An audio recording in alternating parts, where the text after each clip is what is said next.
మీరు ఇష్టం వచ్చినట్టు నోటుకు వచ్చినట్టు మాట్లాడి ఇవాళ ఐపీ అడ్రస్ ట్రేస్ చేస్తే నేను కంప్లైంట్ పెట్టి మీరు ఏ రకంగా అయితే తెలంగాణ పోలీసుల దగ్గర కంప్లైంట్ పెట్టి మాకు ఏపీ పోలీసుల మీద నమ్మకం లేదని చెప్పని స్టేట్మెంట్లు ఇస్తున్నారు. నేను ఇదే ఏపీ పోలీసుల దగ్గర కంప్లైంట్ పెట్టి ఐపీ అడ్రస్ ట్రేస్ చేస్తే ఎక్కడెక్కడ ఈ గ్రూప్స్ క్రియేట్ చేసి నన్ను అల్లరి చేస్తున్నారని చెప్పనేది నేను చేయొచ్చు. నాకు పూర్తి నమ్మకం ఉంది ఆంధ్ర పోలీసుల మీద. అసలు ఇంకొకళ్ళలా కాదు, 100% నమ్మకం ఉంది, వాళ్ళు ట్రేస్ చేయగలుగుతారు. కానీ అది నాకు తెలుసు అక్కడ మీరు ఏం చేస్తారు. సాక్ష్యాలతో చూపించినా ఈ కింద వాళ్ళు చేశారు, మాకు సంబంధం లేదు, ఇది మేము చేయమని లేదు అని చెప్పని మీరు బలి చేసేస్తారు. మీరు ఎవరినైనా బలి చేయడానికి మీరు సిద్ధపడిపోతారు.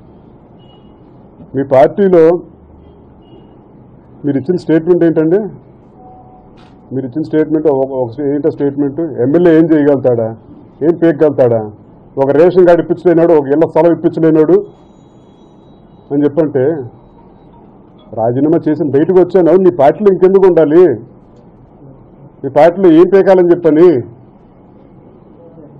ఒక ఎమ్మెల్యే అంటే దేనికి పనికి రానాడు అని చెప్పండి. కేవలం మిమ్మల్ని చూసే కాదు కదా, అక్కడ ఉన్న వ్యక్తి, అక్కడ ఉన్న వ్యవస్థ నానా రకాలుగా చూస్తారు. అసలు ఇది ఒక ఎమ్మెల్యే అనేది ఒక సంస్థ.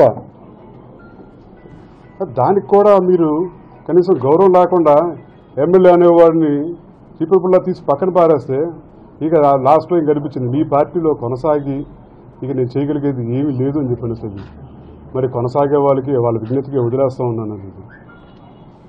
వార్తావాణి న్యూస్ ఛానల్ ఎప్పటికప్పుడు రాజకీయ, సినీ విశేషాలు, స్పోర్ట్స్ మరియు సాంకేతిక పరమైన మరెన్నో విషయాలను మన ముందుకు తెస్తుంది. మరింత సమాచారం కొరకు వార్తావాణి న్యూస్ ఛానల్ ని సబ్స్క్రైబ్ చేయండి.